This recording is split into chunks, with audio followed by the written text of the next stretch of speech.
Hyderabad KBR park చుట్టూ road విస్తరణతో పాటు ఫ్లైఓవర్ల నిర్మాణం కోసం చేపట్టిన పనులతో ప్రభుత్వం ప్రముఖులకు షాక్ ఇస్తోంది. నటుడు బాలయ్యతో పాటు కాంగ్రెస్ సీనియర్ నేత జానారెడ్డి నివాసాలకు జీహెచ్ఎంసీ అధికారులు మార్కింగ్ చేశారు. కళింగ చౌరస్తా నుంచి జుబ్లీ చెక్పోస్ట్ వరకు ఆస్తుల సేకరణ చేయగా బాలకృష్ణ ఇంటితో పాటు జానారెడ్డి ఇల్లు సగానికి పైగా రోడ్డు విస్తరణలో కోల్పోనున్నారు. మరింత సమాచారాన్ని మా ప్రతినిధి హేమ అందిస్తారు. అంటే ప్రతి ఒక్కరికి టక్కున గుర్తొచ్చేసేది ట్రాఫిక్ అంటే ప్రధానంగా కొన్ని కూడలిలు గుర్తొస్తుంటే అందులో భాగంగా చెక్ పోస్ట్ కానివ్వండి, లేదంటే రోడ్ నెంబర్ 45 దగ్గర బాలకృష్ణ ఇంటి దగ్గర ఉన్నటువంటి సర్కిల్ దగ్గర కానివ్వండి, లేదంటే కేబీఆర్ పార్క్ చుట్టూ కూడా మనకి ఎప్పుడు ట్రాఫిక్ అనిపిస్తుంటుంది. ఇందులో భాగంగానే ప్రస్తుతం రేవంత్ సర్కార్ ఒక కీలకమైనటువంటి నిర్ణయం తీసుకుంది.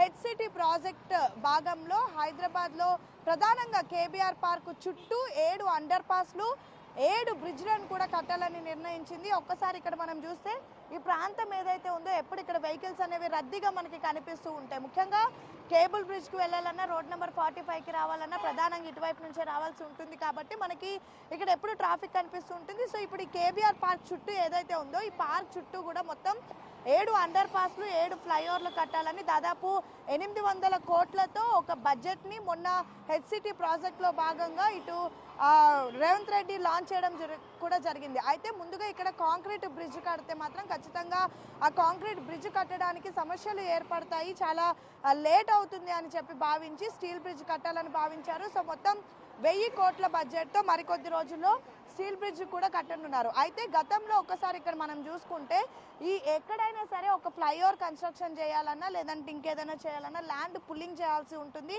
సో ప్రస్తుతం మనం బాలకృష్ణ ఇంటి దగ్గర ఉన్నాము. రోడ్ నెంబర్ 45లో ఉన్నటువంటి బాలకృష్ణ ఇంటి దగ్గర ఇక్కడ ఫ్లైఓవర్ కట్టాలంటే రోడ్ అనేది ఒక్కసారి ఇక్కడ మనం చూస్తే చాలా చిన్న స్పేస్ అనేది రోడ్డు కనిపిస్తుంది. ఇక్కడ ఒక 2 కార్లు ఒకేసారి వెళ్ళాయంటే అటు కానీ ఇటు కానీ 2 కార్లు ఒకేసారి వచ్చాయంటే ఆ రోడ్ అంతా జమ అయిపోతుంది. సో ఖచ్చితంగా రోడ్ అనేది ఇట్లా వైండింగ్ చేయాల్సి ఉంటుంది. రోడ్ అనేది స్ప్రెడ్ అయితేనే ఫ్లైఓవర్ కట్టడానికి ఈజీ ఉంటుందని చెప్పేసి ల్యాండ్ పుల్లింగ్ చేశారు.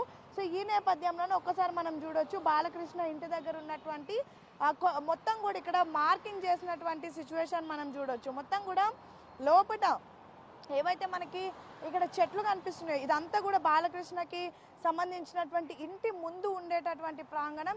ఈ మొత్తం కూడా బాలకృష్ణ ఇంటితో పాటు మాజీ మంత్రి జానారెడ్డి ఇంటికి, అదేవిధంగా కేబీఆర్ పార్క్ చుట్టూ అంటే మన కళింగ కమ్యూనిటీ హాల్ నుంచి ఇటు చెక్ పోస్ట్ వరకు దాదాపు 89 ఇళ్లకు కూడా ఇదే విధంగా మార్కింగ్ చేశారు.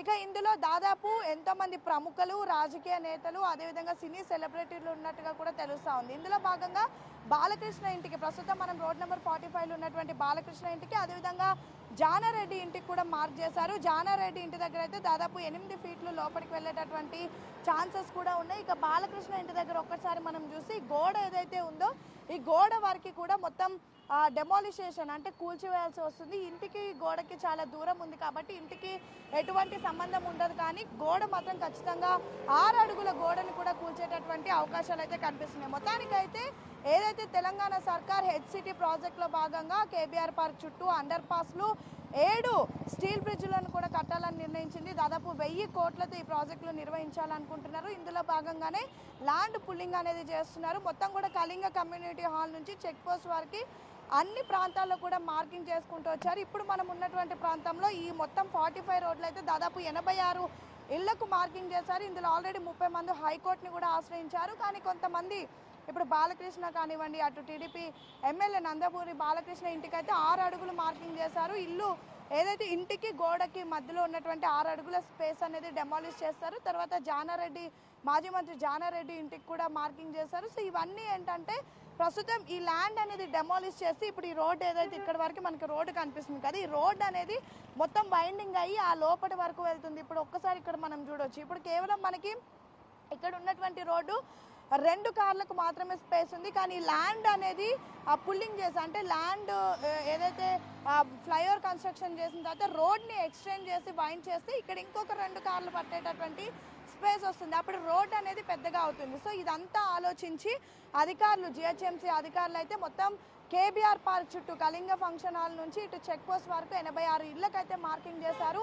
ప్రస్తుతం ఈ మార్కింగ్ అనేది మొదటగా ఎప్పుడైతే కాంక్రీట్ బ్రిడ్జ్ కట్టాలనుకున్నారో అప్పుడు చేసినటువంటి మార్కింగ్, కానీ ఇప్పుడు మాత్రం కాంక్రీట్ బ్రిడ్జ్ కడితే ఇక్కడ చాలా సమయం పడుతుంది. సో ఈ నేపథ్యంలో ట్రాఫిక్ ఏర్పడుతుంది, ఎక్కువ వాహనదారులు ఇబ్బంది పడతారు, నగరవాసులకు ఇక్కట్లు అవుతాయని భావించి ప్రస్తుతం స్టీల్ బ్రిడ్జ్ కట్టాలని భావిస్తుంది. సో స్టీల్ బ్రిడ్జ్ కట్టడానికి ఇంకా ల్యాండ్ పుల్లింగ్ కానివ్వండి, ల్యాండ్ సర్చింగ్ అనేది ఇంకా జరగలేదు. ఇన్ కేస్ జరిగితే ఖచ్చితంగా మళ్ళీ కూడా మార్కింగ్ చేస్తారు. అయితే అధికారులు చెప్తుంది ఏంటంటే మొదటిగా నోటీసులు ఇస్తాము, నోటీసులు ఇచ్చిన తర్వాత వాళ్ళు కూల్చకపోతే మాత్రం మేమే కూలుస్తాము, ఎలా అయినా సరే ఇక్కడ రోడ్డు వైండింగ్ అనేది జరుగుతుంది.